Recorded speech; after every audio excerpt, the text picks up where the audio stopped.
Hi, welcome to the Elvis Conspiracy. I'm Jeff Dixon, and I'm your host as we travel down the rabbit hole and we ask the questions. Is Elvis alive? Is he dead?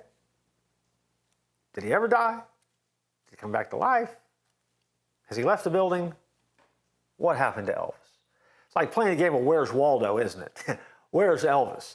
And what does it mean to us? Now, we've told you up to this point, and this is episode 20 of our series, we have looked at evidence, shared some photographs, some stories, some stuff that have caused people to question either the death of Elvis Presley or the circumstances surrounding his death. All of it a little suspicious, and all of it certainly does lend itself to conspiracy theorists, and they have a field day with it. We're going to pause here at episode 20 because we promised you along the way, eventually in this series, when we get to the end of the series, we're going to suggest to you a theory that has not been suggested in mainstream as of yet as to what may have happened if Elvis did indeed not die.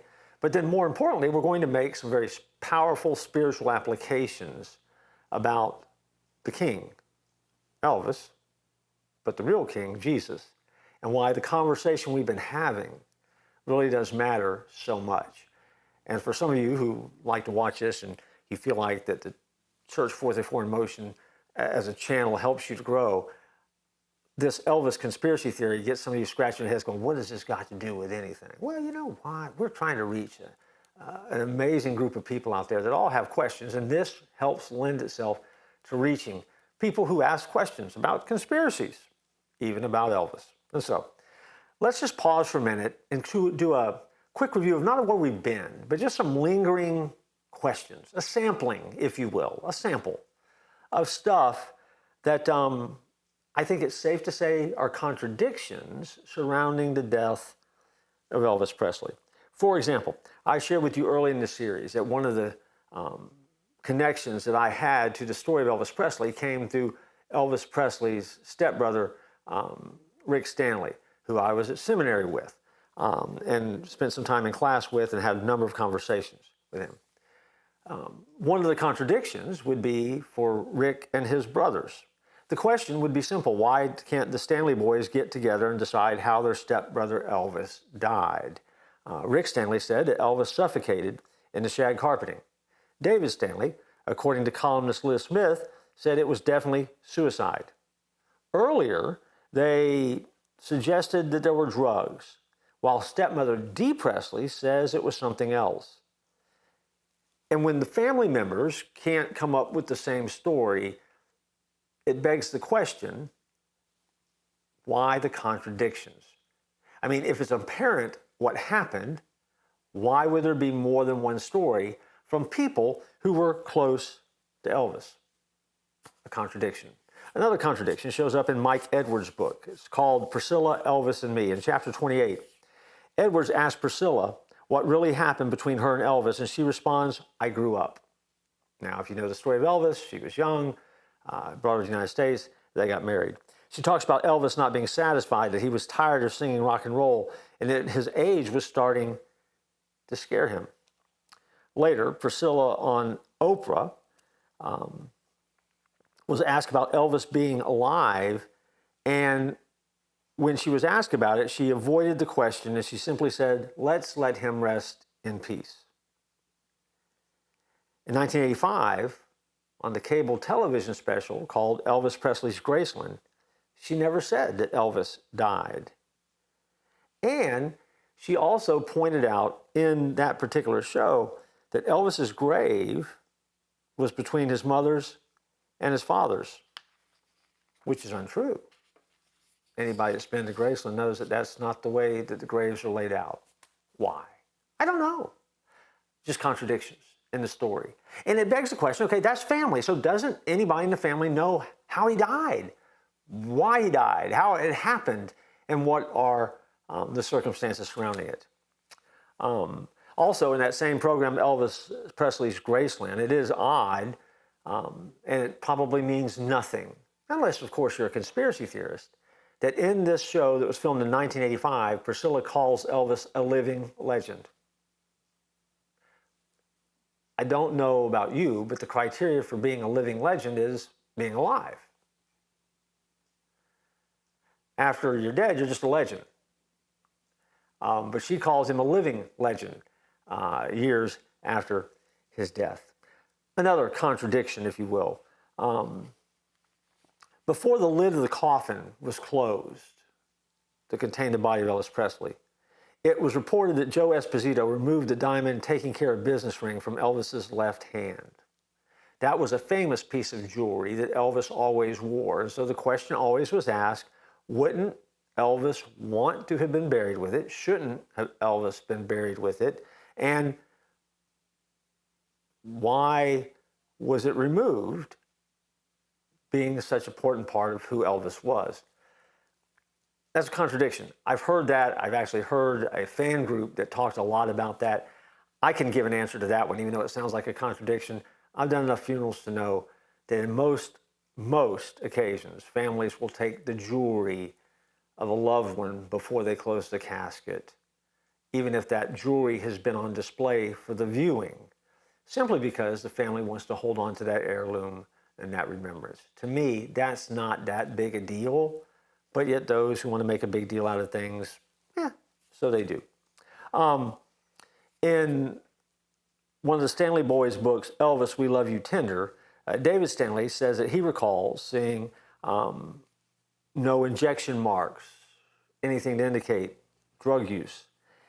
In his second book, Life with Elvis, he states that he saw tubes running down Elvis's mouth while paramedics started administering electric shock. A very different story than he shares in the first book. In Jerry Hopkins' book, Elvis, The Final Years, it says that Stanley rode in the ambulance, while in Stanley's book, Elvis, We Love You Tender, he states that the people riding in the ambulance were Al Strada, Joe Esposito, Dr. Nick, and Charlie Hodge. In his Life with Elvis book, he reports that only Al Strada, Joe Esposito, and Dr. Nick rode. And you say, what's it matter? It only matters because none of the details seem to match up. Now, it is easy to assume those are just the memories. That's what he recalled as he was writing the books and the stories. But understand that the sequence is he went from riding in the ambulance with Elvis from Graceland to the hospital, to naming a certain group of people, not including himself in one of his books that went to the hospital, and then changing that group in another book that he wrote. And so at the end of the day, who was there? And just one other question you want to tag on into the end of it. If Vernon didn't go to the hospital with Elvis, as it's reported that he did not, and nobody reports that Vernon went, who actually signed the request for the autopsy? Because Vernon, as his father, would have been the one, as family, authorized to sign it. None of the other guys that would have been in the hospital would have been. And yet, it was done. Again, just another contradiction.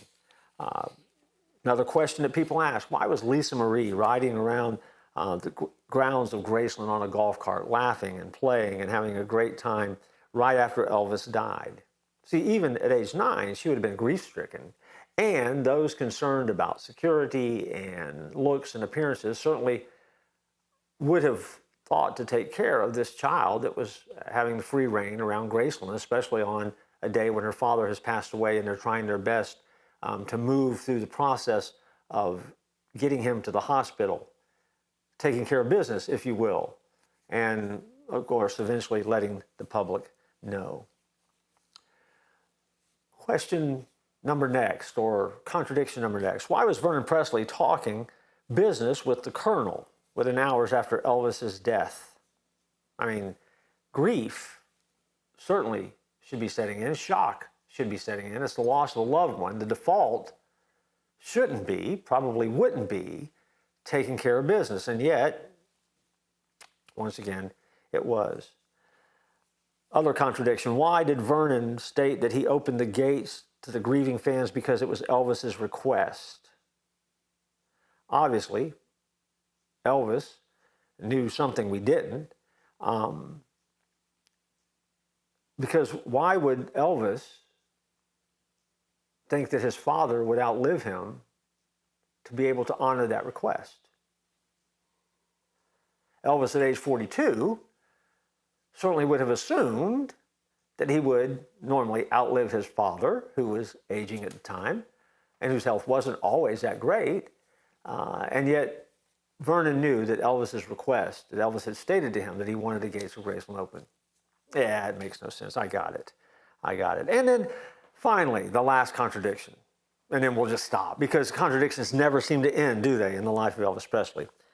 It is that entire sequence of events, and we did talk about this a little bit in one of our earlier episodes, so this really is review, that they were able to put together the public viewing, a seamless, specially ordered coffin, 16 white Cadillacs for the funeral procession, sealed autopsy reports that we've talked about, the moving of Gladys's coffin to the mausoleum, the telephoning of dozens and dozens of people asking them not to attend the funeral, and of course, the 16 Cadillacs brings you back to an Elvis song called Mystery Train, where the train he rides is 16 coaches long. Again, contradictions. What does it all mean? Probably nothing. But once again, as we get to the 20th episode of this saga, we continue to lay upon layer upon layer upon layer of things that just don't quite mesh with the life and death and maybe the life of Elvis Presley. Does it matter? Of course it does. Does it matter to you? I don't know. But since you watched it, I'm going to assume that it does. And once again, I'm going to encourage you, stay with it. Hang in there, because when we get to the end, it's going to matter. And you're going to make some discoveries about maybe one more theory you haven't heard before that might make sense to you, and the impact of Elvis and what it has to do with you and your walk with God. I look forward to joining you next time.